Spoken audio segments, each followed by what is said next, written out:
Welcome to HJT Design Radio Straight Talk, a show dedicated to exploring all aspects of creating a great dental office, where the only dumb question is the question that's not asked. Here's Jim and Han.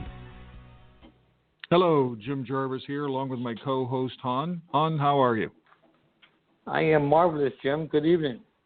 Good evening. We like to welcome all our listeners tonight. We have a interesting, exciting subject that will be a miracle if we get 3/4 of what we want to talk about done in the first hour. Materials. Material selection is always one of the most exciting. Obviously, this is Straight Talk episode number 28. But materials are always one of the most exciting aspects of a project. But the real big question is, what material is the right one to use? And it has a large ramification on the success. So tonight we're going to talk about some of the things that we've seen, some of the things that we've worked through, what we've personally specified and like to see, and kind of go over the criteria. We evaluate our material selections on a 3-point criteria. The first is the initial look. That's item number one. That's evaluation criteria number one. Number two is performance.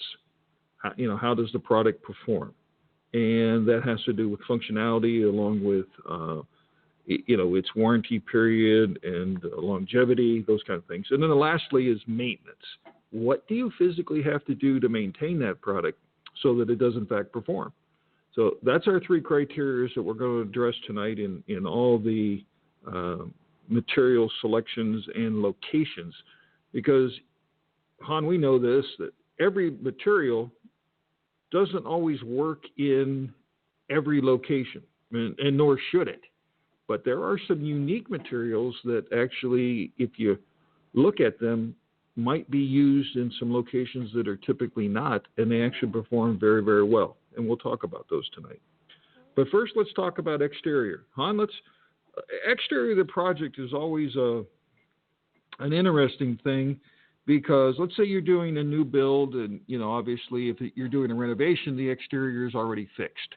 But if you're doing a new build, or you own a building and you want to change the exterior, what have we used before? What have we seen? And so let's kind of just quickly go down the list of the exterior products.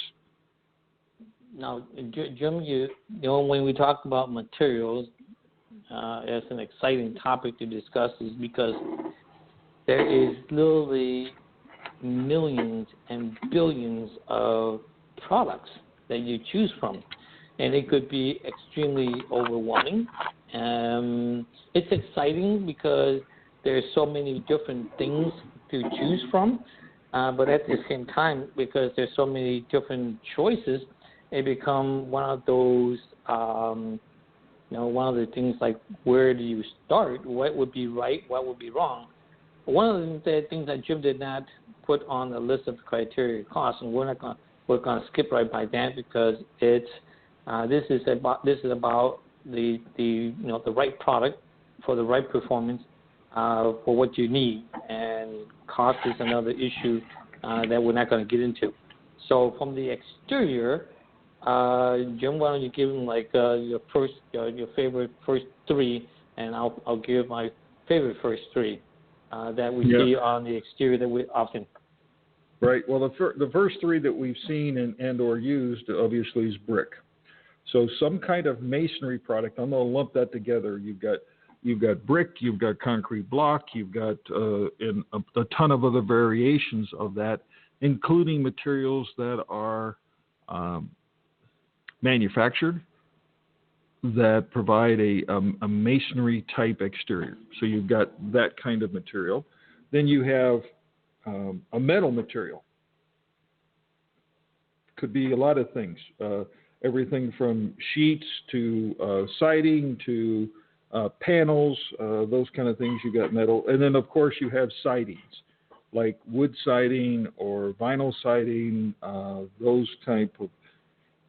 In general, those are the three major materials that you stick on the outside. Now, obviously, there's some other more hybrids, but those are the three that we usually work with it. So because the nature of majority of the dental offices that we have worked on, they are smaller in scale. Most of the owner relay or look at their building or the finishes of building more closely to a residential structure. Okay, so the traditional material that Jim was talking about is your brick, your concrete block. There's a gazillion ways for concrete block to make that can be used to make the building look really, really cool.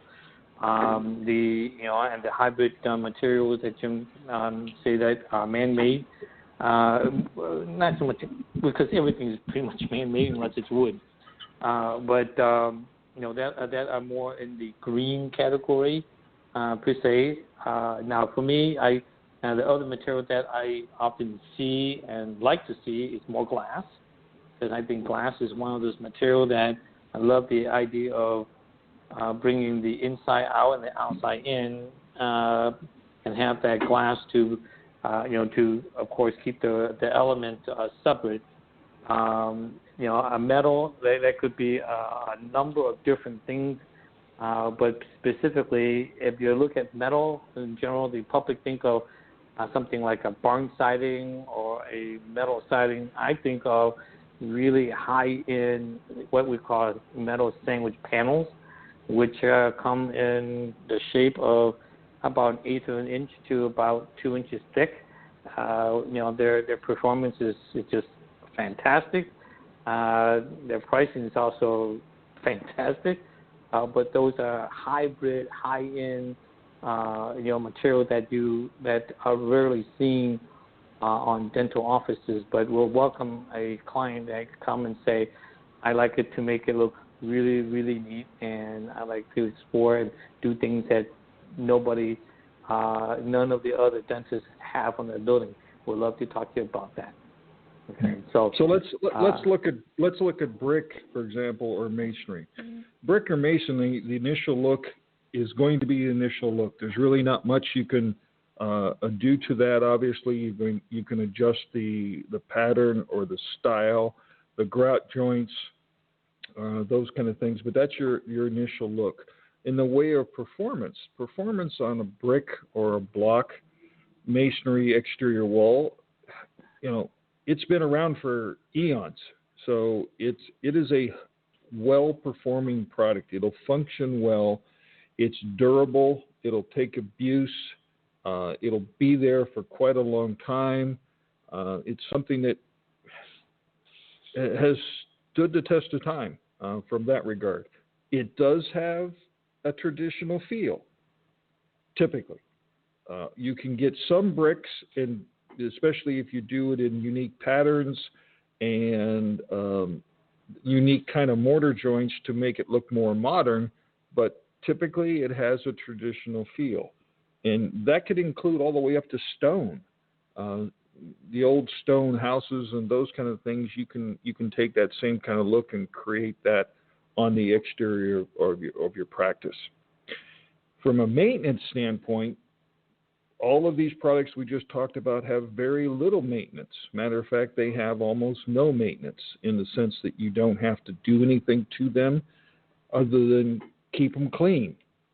So in some regions of our country, you'll find that sometimes you get, because of the environment, you'll get some mold growing on the outside of the building, that green algae stuff. All you have to do there is wash it off with a special washing agent and hose it down, and you're good to go for another year or two. So there's no need to put anything on top of a masonry product like brick or block or stone. Now, if you go into the more manufactured products, and I'm talking about things like cultured stone or cultured brick, these are products that are thinner. They're applied to a different substrate. They're not full-dimensional brick or stone or block. Those products may or may not require a need for a sealer. They may require a whole lot of other possible performance issues. And of course, if you run into a situation where you're painting a masonry wall, then that becomes another whole issue altogether, because then we jump into the idea of maintenance. No matter what you do, if you put paint on a product, plan on redoing it sometime in the future. Now, that may be 1, 2, 5, 10, whatever years, but you will have to repaint eventually on any product that has to be repainted. Even that fabulous stuff, Rhino Shield. Have you heard those advertisements, Ron? 25, guaranteed 25 years Rhino Shield. Well, basically, that's just a ceramic coating, the same kind of technology that they put on the space shuttle on those shields, a ceramic coating. It's a dense, high, solid ceramic coating that they create paint from and put that onto the wall. It's a very exceptional product. It's also pricey, but it is an exceptional product and will last a whole bunch of years. That's why they can say, 25 years warranty on it. So now, what's the best application? Well, that's a little harder to talk about because it depends on what you want to accomplish, what look you're trying to accomplish, and what's your environment around, what the rest of the buildings around your property looks like, what's the zoning and ordinance are within your area that require you to have a certain material. I mean, in some cities that we worked in, they have a criteria of you're only allowed to use this, this, and this. Or I've been in locations where you're required to have over 50% of the wall has to be covered with brick. No questions. It has to be brick. So, you work through those kind of things to be able to make the right selection on what's the best. Full dimensional stone, full dimensional brick, which means the stuff that's 3 to 4 inches thick. It requires a thicker foundation that goes down to the footer. The manufactured cultured stones and bricks do not require that. They're actually adhered to the wall, so it's a different system. But bottom line is they all perform pretty similar from that. Yeah, from a durability standpoint, they have very very comparable performance. Of course, the installations and method or the installation assembly will dictate how each one of those products need to be designed and maintained. But overall, clay product and concrete products are they're almost bulletproof.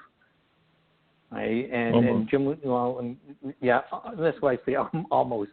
The culture stone, the thin brick, Jim, they do make thin stone veneer. Okay, so instead of having a full stone product like brick, you can have the veneer. So all that is very traditional, traditional feel, traditional aesthetic. It's something that are very structured, very warm and appealing to look at.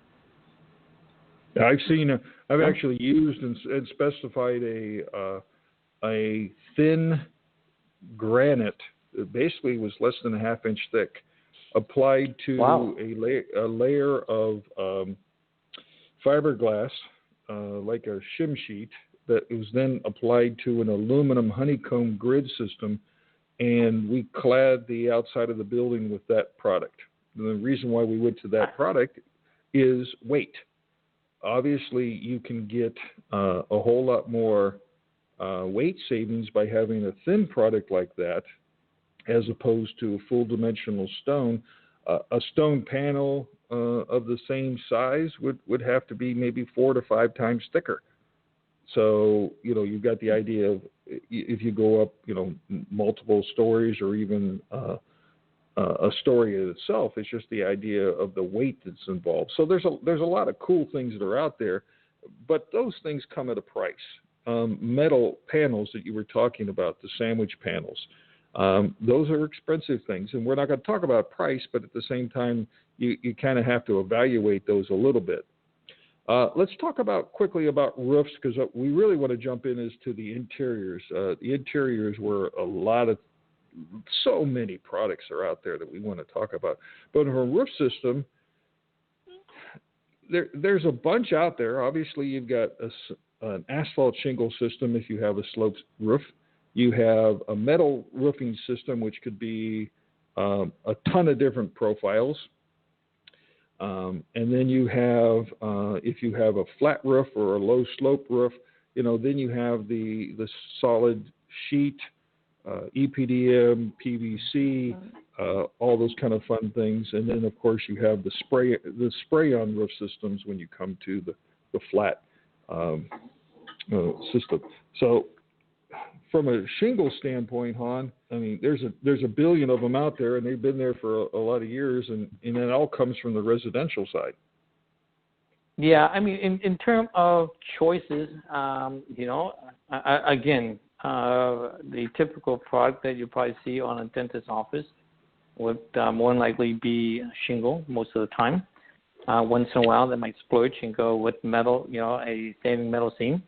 Of course, the traditional stuff that Jim just mentioned is used all the time. And, once in a while you get into the exotic stuff, like metal tiles. And I'm talking about hybrid alloys, and not your granule coated steel, treated steel, but, exotic zinc and things like that.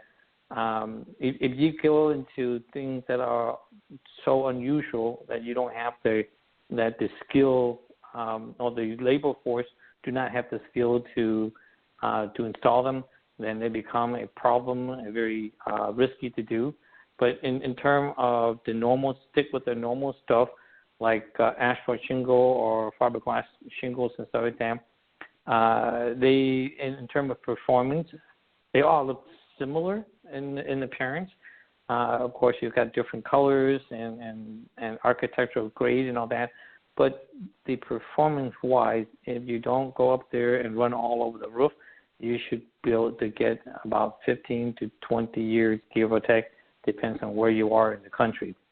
If you're down in Florida where the blazing sun, or perhaps out in Texas, the life of those shingles become less.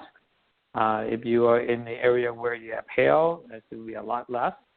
But, you can rely on the performance of those material, the roofing material, for, a decade, 2 decades or longer.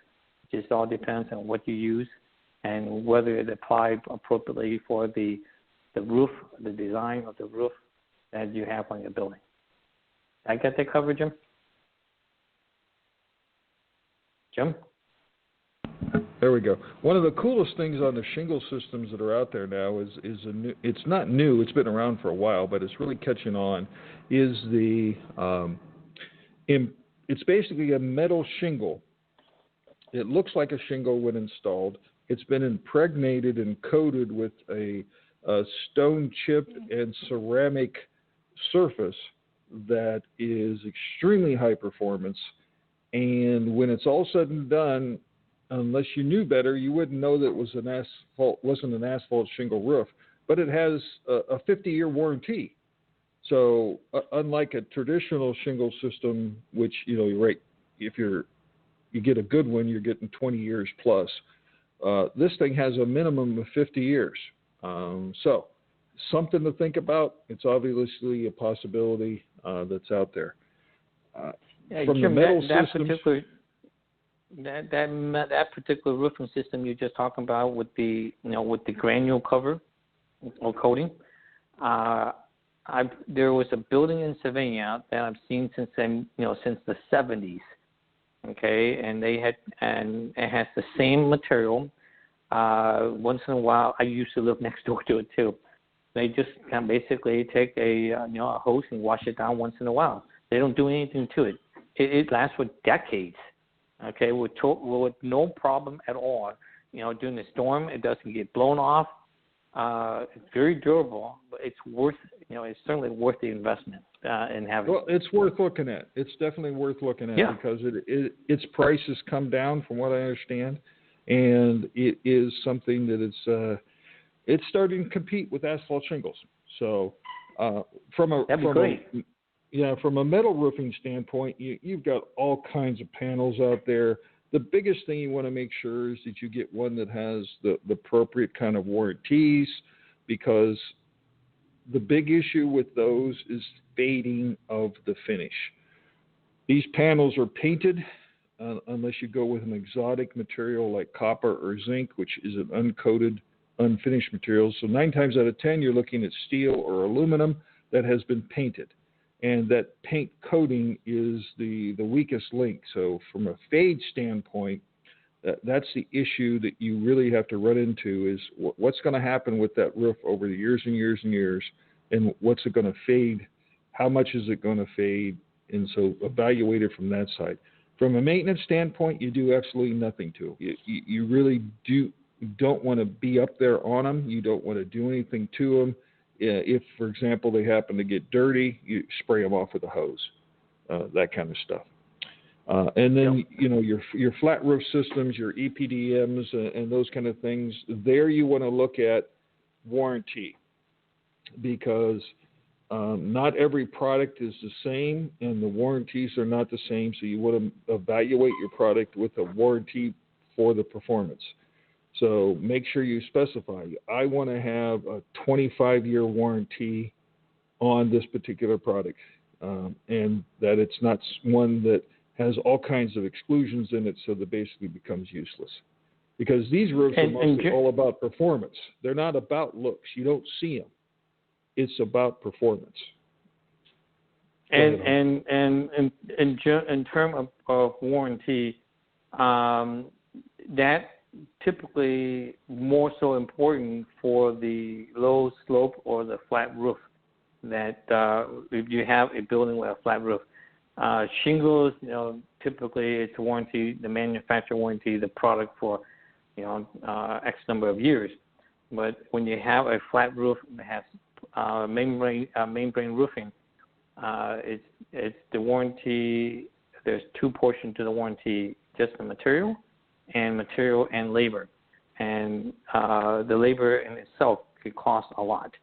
So if you have that kind of building, look at the warranty for both material and labor. And I was actually, Jim, I was really surprised how inexpensive it is for the warranty. Yeah, it's an insurance policy. But the insurance policy, I think it's less than the cost to have an extended warranty on your car. Sometimes. Okay. Sometimes. Yeah. So I guess it depends on the car, right? Yeah. All right, let's jump into the interior. First thing you do when you walk into the building is you walk through the vestibule. So let's talk about. You should have one. Well, we talked about that. Go back to our previous episodes. We've had all kinds of discussions about those kind of things. But yeah, you've got a vestibule. What's the most important part of the vestibule? The floor. What wouldn't you say? What do you do with the floor? I think this is where it's one of those really underutilized space vestibule, because a lot of building owner and designers always look at vestibule as a premium real estate that they don't want to relegate just for people to pass through. It serves multiple functions. But let's look in terms of flooring. When you walk into the vestibule, this is your chance as a person, a visitor to the building, to kick off the snow, the dirt, the mud, whatever it is that you're bringing to the building. This is where you kick it off. Most vestibule is about 7 feet deep, and that's about 3 steps, 3 strides. So that by providing a vestibule, you kick off a lot of debris that can bring into the building and damage the rest of the material indoor. The one that naturally you can either throw a floor mat, which is, in my opinion, is got ugly and awful and dangerous. So if you're going to do a vestibule, the product to do is to have something that allow the visitor to kick off the dirt and the debris and the snow and the water and so on, we look at walk-off carpet. That is the material of choice. Okay, it can look pretty. You can even have your logo, imprint on it and stuff like that. It comes in multiple different colors, different texture. So it's almost like carpet, but high performance carpet. Walk-off carpet is what you want to use. It allows you to also, it comes in a couple of different formats, whether it's broadloom or roll or tile, so that if you have a spot that gets damaged for whatever reason, you can rip it out and replace with new. But this is your first line of defense for the interior building, your vestibule. If you, and it's your first look. It's the first look of yeah. the building when you walk in. When you walk into the building, the very first thing you do is you're going to look down and see what that floor is like. And if it's a nasty mess that you're tripping around, you set an impression that's pretty poor.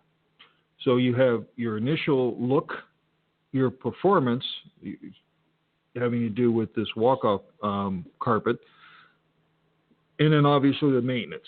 Han, you talked a little bit about the maintenance. If the product becomes damaged, you can yank it up if it's a tile and just replace another one. Obviously, it's something that has to be swept. Yep, basically the maintenance of the walk-off carpet is no different than taking care of your carpet, regular carpet. You vacuum it, okay. You steam clean it.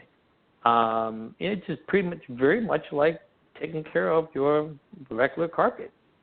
Right. Okay. And we've seen so many times where you'd have like a hard surface, like a ceramic tile, for example, or some other product that's down there, and then they throw these walk-off mats that you get a service to come in and change out periodically. Those things are just, lack of a better term, crap. You're right. They're hideous. It's like walking on a dirty sponge. Yeah, and I'm a little opinionative when it comes to that stuff. Yeah. Well, I knew you didn't like them, but it's like, really, you want to tell our listeners really how you feel? Yes, they're like a dirty sponge. Yeah, they're junk.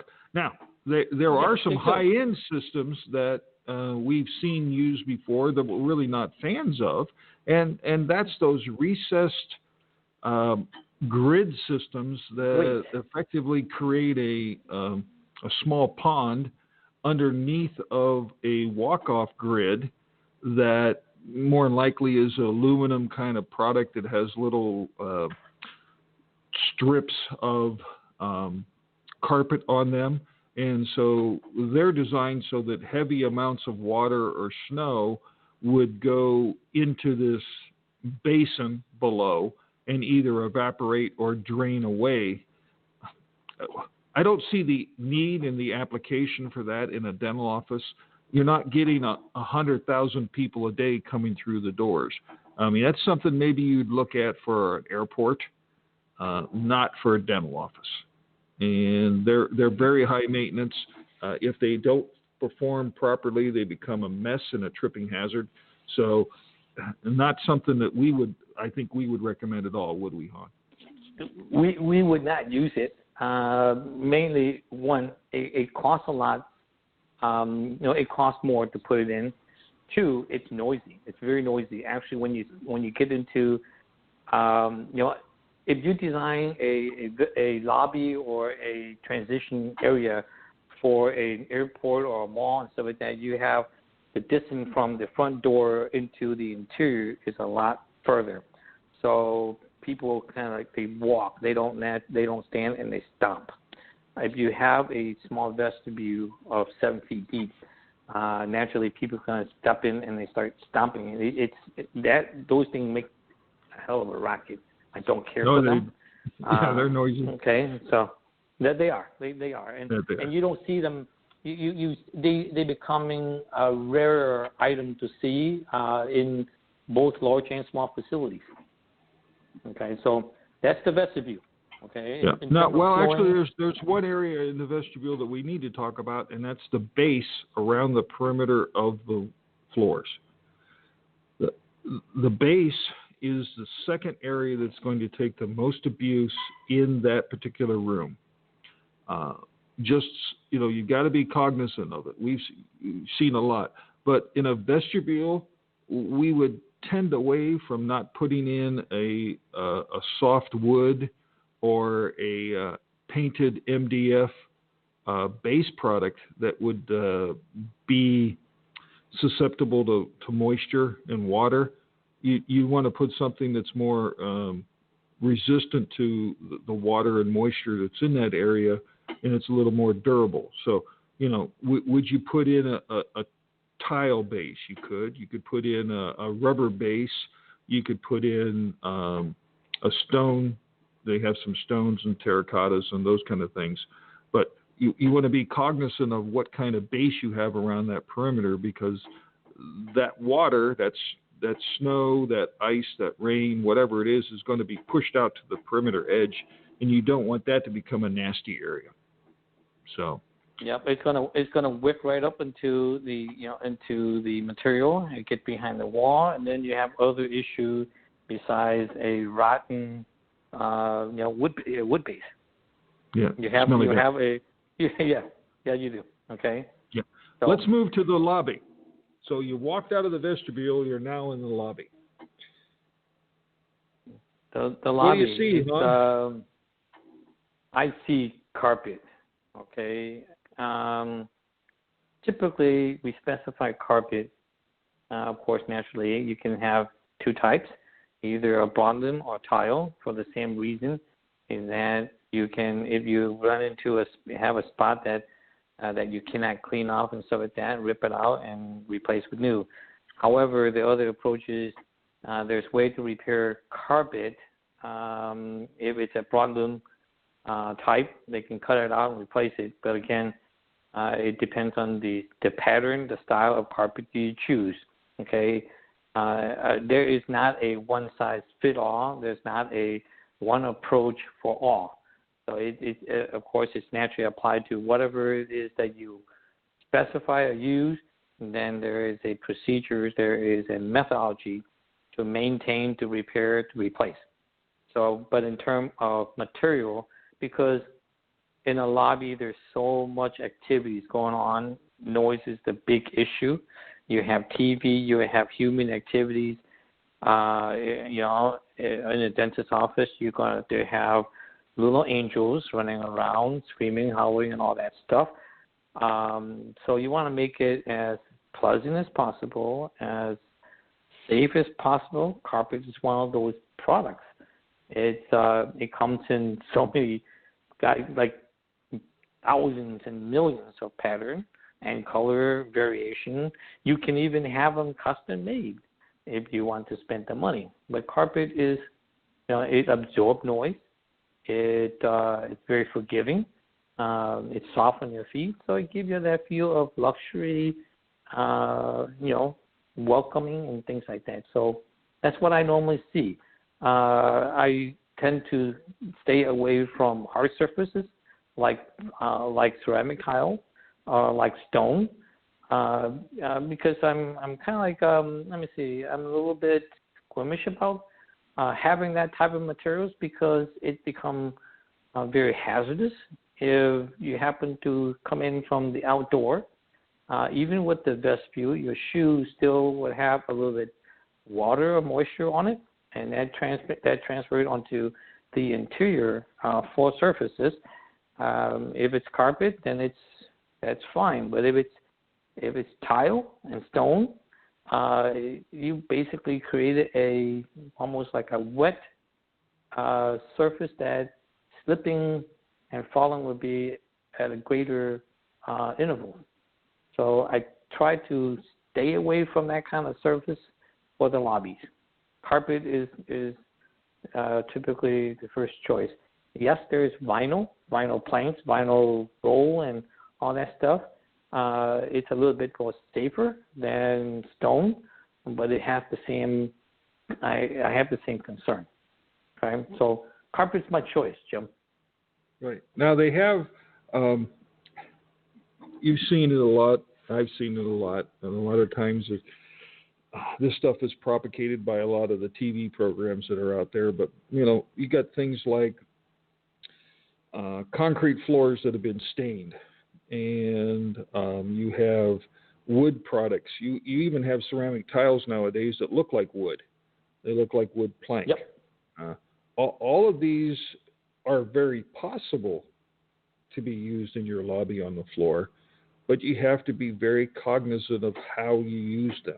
And that goes into the performance, because, as Han was saying, the functionality of a wet ceramic floor is a danger of slipping or falling and that kind of thing.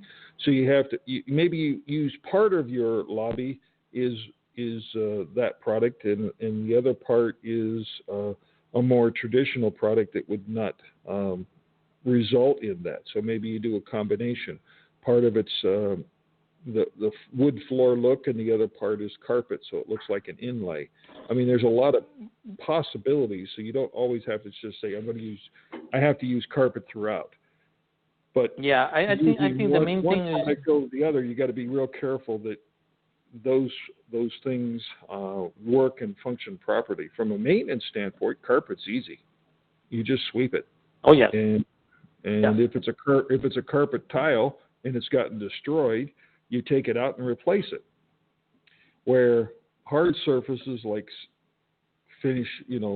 stained concrete, ceramic tile, wood floor, all those products need ongoing maintenance. They have sometimes a daily maintenance need, a yearly maintenance need, and potentially even refinishing if you were to use, for example, a wooden floor. So there's a maintenance aspect to those. And then let's jump over to the base. Go ahead, hon. Yeah, I think I'm trying not to get me wrong. Is that I'm not against the product, other products. I think whatever you choose, choose wisely. Choose right. with both eyes open. I've used in lobbies for a large headquarter where the entire floor are granite. There is treatment that you use that can be used so that you have the friction that you need, so that it minimizes that potential of falling. But so there's a number of material that are designed to meet those slippage type of situation. So I'm not saying that you shouldn't use it, can't use it, but saying that use it, at least know the potential, so all the things that can be addressed. Okay, right. Jim, the base. Yeah, the base of this particular space, similar to the lobby, needs to take abuse. On. Yeah, you have choices. Definitely, you have choices. It depends on your aesthetic design. Naturally, you can go with wood. If wood is something that and wood does require maintenance, because every time that you take a vacuum cleaner and bump into it so many times, it might get dinged up and stuff like that. So of course, the appropriate wood species should be looked at. And then of course, the typical rubber base, which is it's pretty durable. Sometimes some of the comments that I've heard are that it looks so commercial or looks so institutional. Well, it was designed for commercial and institution. And your office, a dental office, is commercial. And it could be institution. It depends on what state you're located in. Then in the old days, I've only seen this a couple of times, where they actually have carpet base. Okay, carpet base. I've typically seen that in places that have been built around the 70s, the 80s. It's very rare to see that anymore. It's very costly to have, and so the other choice would be, besides the wood, the rubber base. By the way, rubber base manufacturers have managed to make the profile of the rubber base to look like wood. yeah, it has that wood look, the profile, and it doesn't require to be, paint and maintain like a wood base. So you do have choices. Now, of course, you have tile base, you got stone base, so it all depends on the aesthetic the overall aesthetic of the space. So the appropriate material need to be used. The lobby is a little bit less. Let me say, the abuse on the lobby is a lot less than the vestibule. So it's a little bit more forgiving. Naturally, the lobby is a place that you want to really, really show up and dress up to convey the overall aesthetic and the quality of your practice.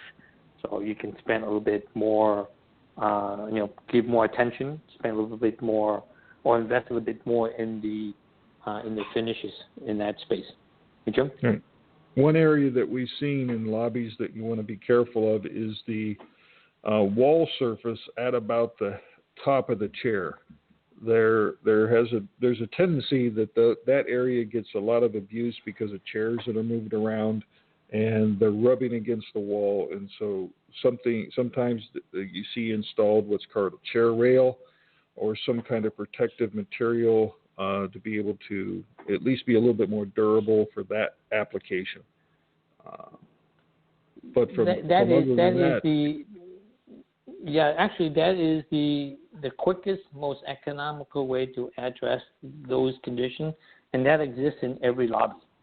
Okay, right. As long as you have a chair, and a lot of time it's an afterthought too. You pick the chair. Does the chair? Can you rock on the chair? If you rock on a chair, it's going to be greater damage. So furniture is a totally different topic, but there is material in terms of selecting not just the covering, but the wall surface itself, the material, the drywall. There are high performance abuse-resistant drywall that can take the abuse that the normal regular drywall that you typically find in every building where a chair rubbed on it would damage it. So your design team should look at that as a way to address that issue without without adding other impediment on your wall. Well, naturally, you can protect your wall with a lot of different materials, but the wall takes a lot of abuse, particularly in the seating area. Right. So well, let's jump to the front desk. That's probably the most important element within your lobby because it's the very first thing that your patient, your new client, your person walking in your front doors for their very first thing is what they see. Now, obviously, we've talked about before. The first impression happens within just a few seconds as somebody walks into your space. What surface would you put on the top counter? Okay, I typically look at how do you maintain it. Okay, so the easiest things to maintain is the solid surface material.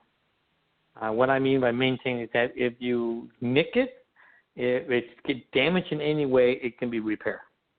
I mean, this thing is almost magical. You typically hear the word corian, and that is solid surface material. The trendy stuff would be granite or stone product. Anytime that you deal with stone product, it has a limitation in the size. The bigger the piece, the more brittle it become, the more expensive it become. So let's say you have a check-in counter that are 14 feet long.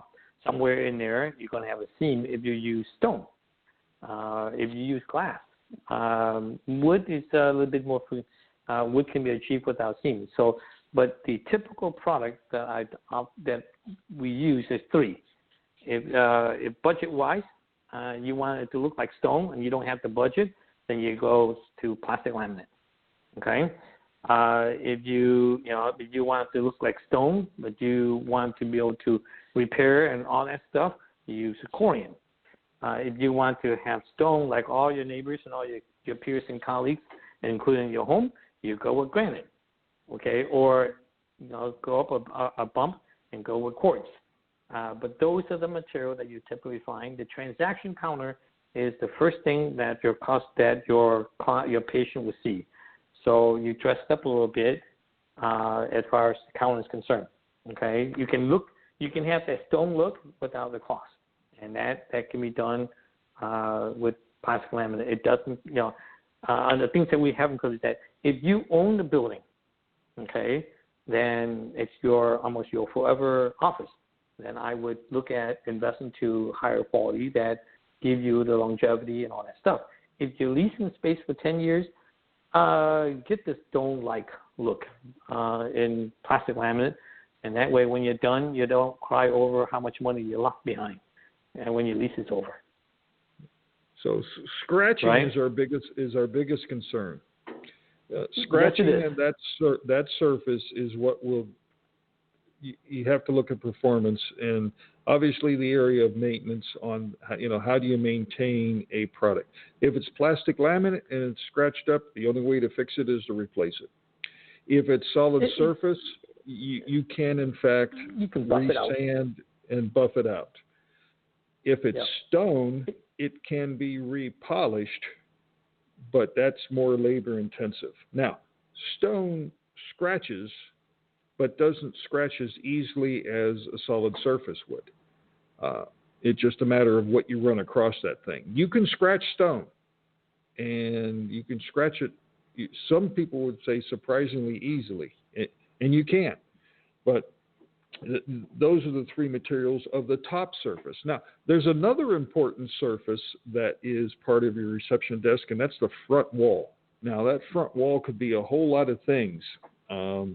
And we've seen a bunch, everything from copper panels to tiles to plastic laminates to metal skins, plastic laminates that look like metal, you name it, wood planks, it could be a bazillion different materials.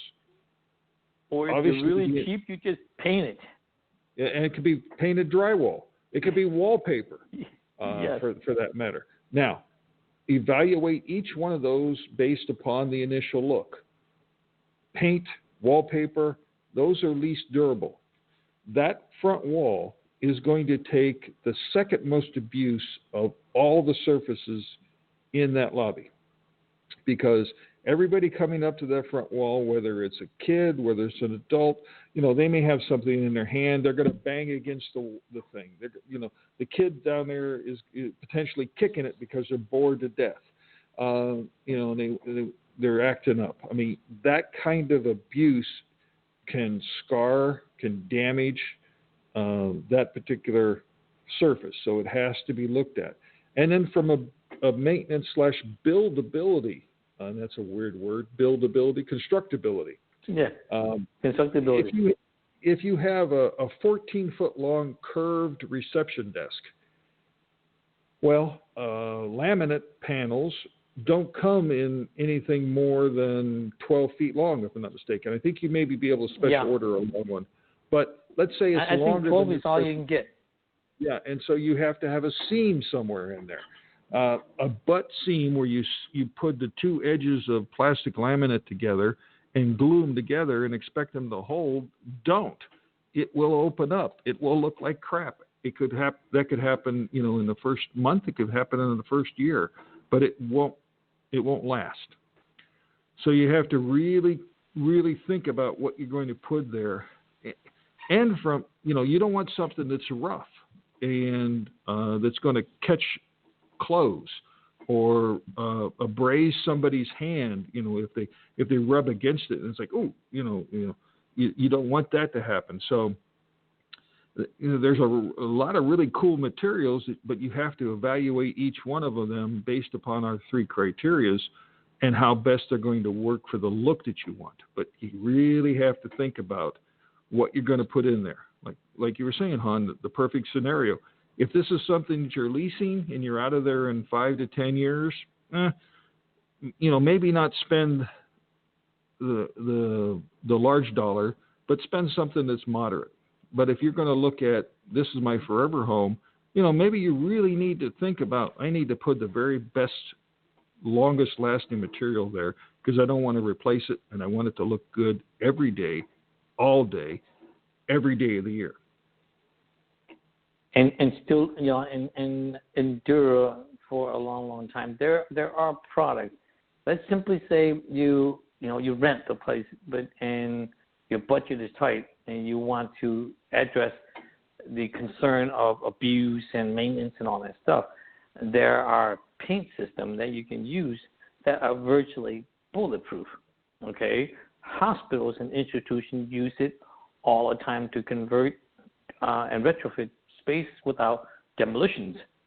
Right?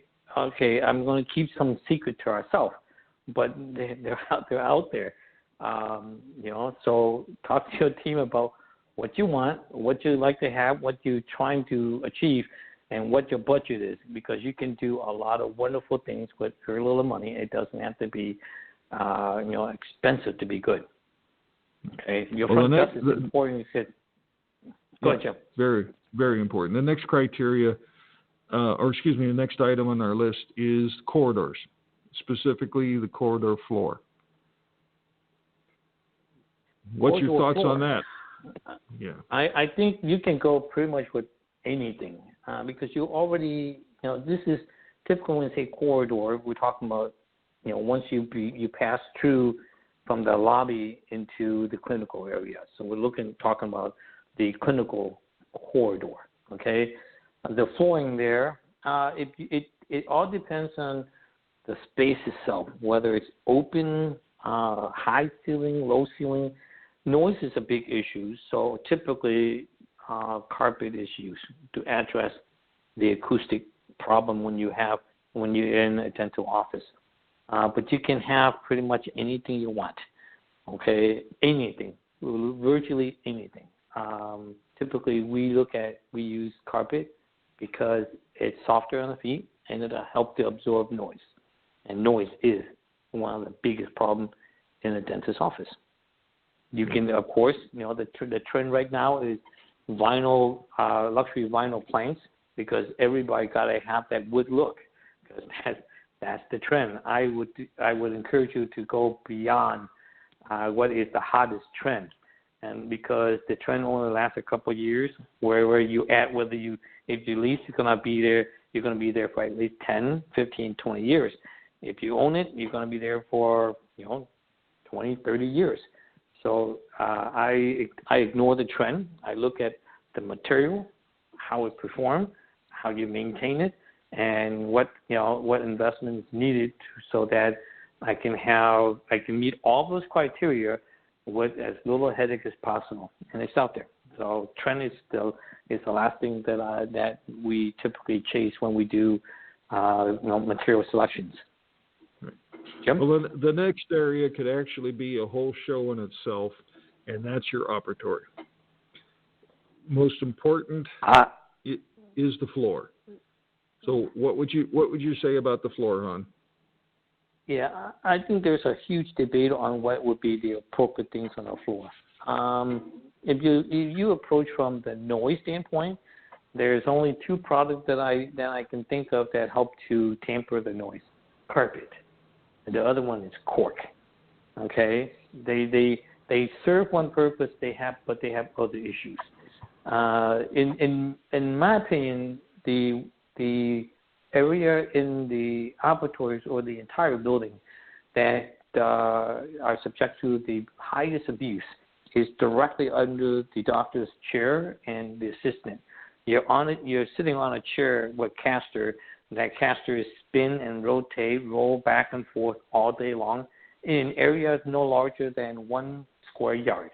Okay, that is the area that gets beat up constantly. So when you look at the floor material in your operatory, you look at performance. Naturally, aesthetic is important, but in performance, how would that floor last? Static load is very important. That static load means how would the weight and the constant rolling back and forth on that floor, how would that floor hold up?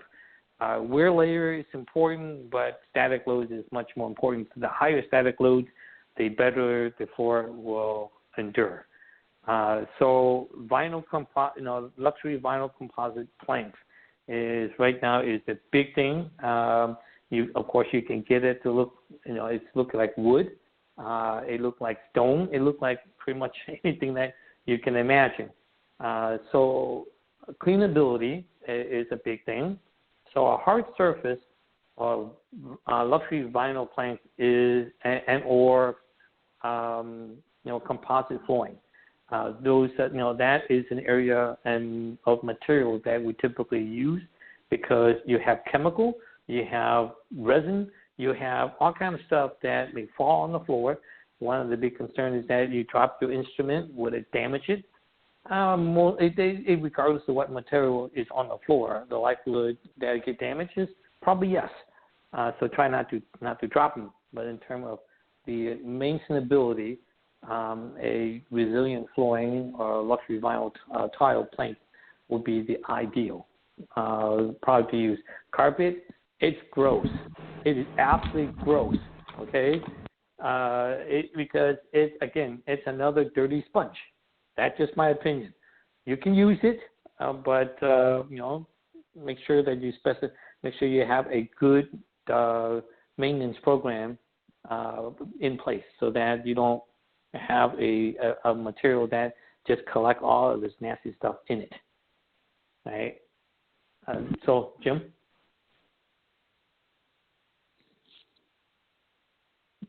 Jim? On you there? Okay, I'm sorry. How many times have we had clients come to us and say they had to have ceramic tile in their operatories?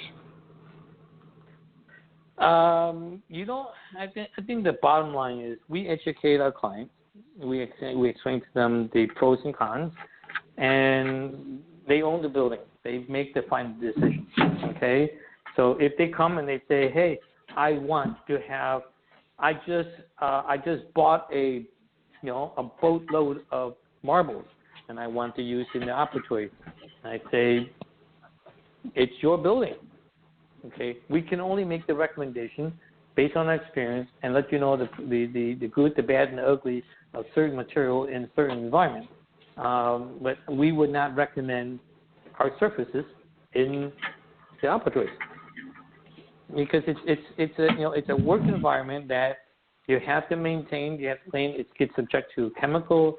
A lot of use. That floor is the most abused floor in the entire office. So ceramic, every time if you have ceramic flooring has joints. Every time that you roll over that joint, you feel it. Okay, and you get annoyed, and then it's almost then you can't concentrate on your work. We wouldn't why would you put joint into a surface that you're constantly rolling, roll in a chair with caster over it all day long? It doesn't make sense. Dentists are supposed to be intelligent people, all right? Using ceramic tile is not an intelligent decision. Okay, this is straight talk. We are talking straight. I would not use ceramic tile on the floor, okay, right, in your operatory. Okay, maybe it's for someplace else. Right. Well, and from a performance standpoint, obviously you've got the issue of that joint is the weak link. Whatever material, fluids, whatever, get into that joint, you have to find a way to clean it out. And it's more difficult than it is in other products. We've looked at and we've seen the vinyl plank go in, the luxury vinyl plank stuff. The big concern there, and it's a product that potentially could be used. It's a lot harder of a surface, so it will bounce noise a lot more than, like, say, a carpet tile would. The vinyl product has to be and have a very durable top surface, a wear surface on it. Because, Han, you were just talking about that caster on that chair that's rolling back and forth, back and forth, back and forth, hundreds of thousands of times. One, you have to make sure you have the right casters for your chair. And two, that caster is where the damage is going to happen on that vinyl plank. So I guess we've learned that you have to be real careful, that you can't just get any old vinyl plank surface that has a minimal wear surface on it, because it won't last. It will get worn through. So you have to go to the trouble of getting the commercial, high-quality, wear-resistant, top-coated vinyl plank system if you expect it to survive in that environment. Now, Jim, some of the comments that I think aesthetic, if you look at from aesthetic and function, okay, and performance, you have to be approach things more logical than emotional, okay? If you look at an environment similar to a dentist's office where you take care of your patient, hospital is the first thing that comes to mind. And hospital they have gurneys. I mean, those babies are heavy, and they roll it around in the hallway all the time. Well, you don't do that in a dentist's office, okay? The cleaning, the aseptic protocol is different in hospital than dentist's office. I myself I don't like joints. I don't like seams. So I try to do things that are more institutional in this performance. The flooring material, the plank is very common. It's more economical, and it's used a lot in dentist's office, and it held up well.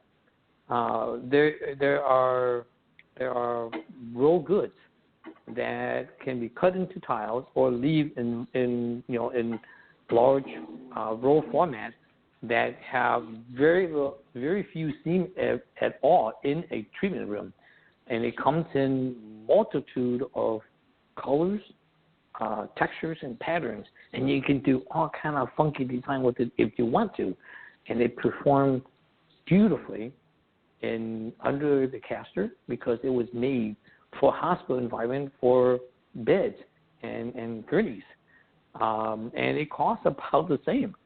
So, I encourage you to look at the material not just from a trendy standpoint, but from a performance standpoint. How often do I need to clean this? How often do I need to wax this?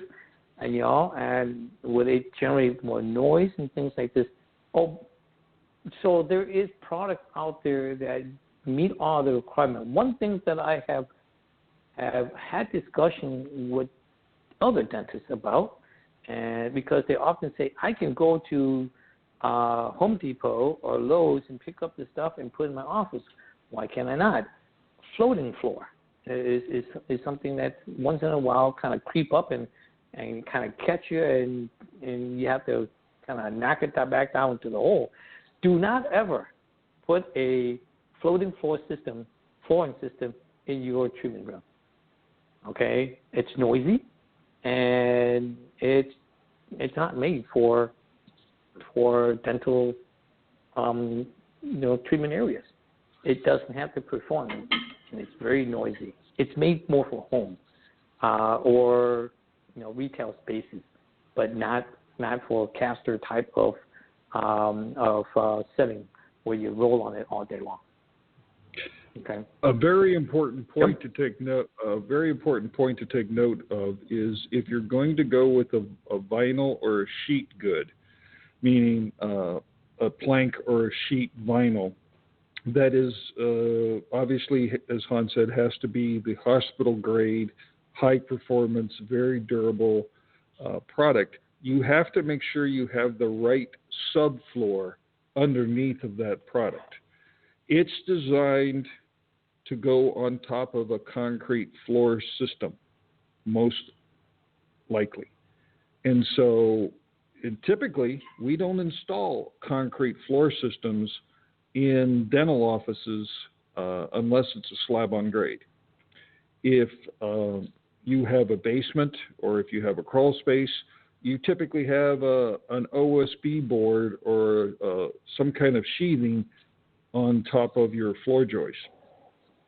That product, a vinyl sheet good or a plank system, you have to check it, but most likely it's not intended to go directly on top of an OSB board because the OSB board sheathing is too soft and won't take the abuse, and you can theoretically create ridges and divots into the product through the sheet into the OSB board. So keep that in mind when you're looking at whether I'm going to put in a vinyl or a sheet good or a plank, whereas if you were to put a carpet down, a carpet, especially the high quality carpets and the carpet tile, can go directly over the OSB. So just another point from that regard. That's a very good point, Jim. Your substrate, the quality and performance of the best material relies heavily on the substrate that it's applied on.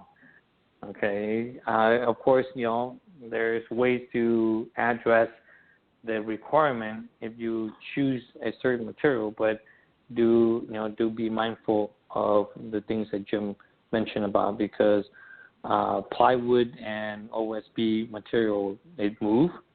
Every imperfection in the material, what they call it, telegraph onto the surface of your material. So yeah, it's important, important factor to pay attention to when you choose this material. Excellent. Well, we've gone over our hour, Hans, and obviously there's a billion more things we could talk about, and maybe we'll save some of those for our next episode. But anything you want to leave our listeners with in regards to the finishes, specifically the materials? I think when you look at materials, again, there's two ways to think about it. That is this an investment or is this a cost? Again, if you're gonna rent the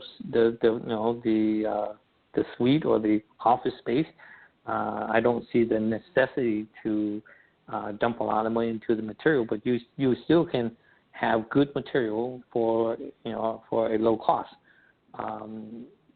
In terms of selecting materials and things like that, there's so much stuff to choose from. Look at performance first. Okay, aesthetic is a matter of, it has a short life.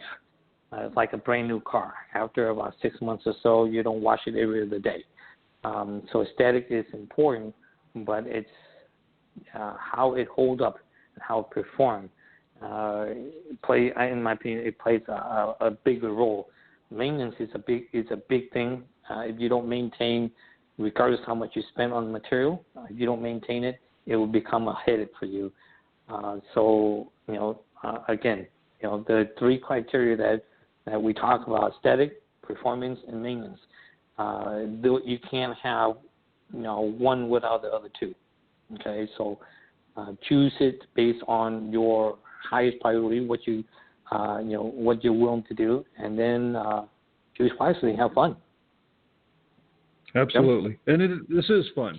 It is one of the most exciting aspects of a project when you're actually looking at and selecting material, and it becomes real, and this becomes, this is what it's really going to look like, and this is what I'm really going to put there, but mostly resist the emotional decision making, as in, I really like the look of that. If it doesn't fit the three criteria that we talked about, initial look, performance, and maintenance, stay away from it, because it'll just be headaches. So hopefully it's been interesting. Go ahead, Jim. No, I say hopefully it's been interesting. Finish him. I was saying hopefully it's been interesting. Everyone has had an opportunity to learn a little bit, and we just wanted to thank you for spending your evening with us. We'll be back again next week. You can always get a hold of us at our website, www.hjtdesign.com, on our 800 number, 866-213-1268. So with that, Han say goodnight and let you have the last word. Appreciate you plugging in for the last hour or so with us. It's been a blast for us. Love this kind of stuff. Until next time, have a good evening.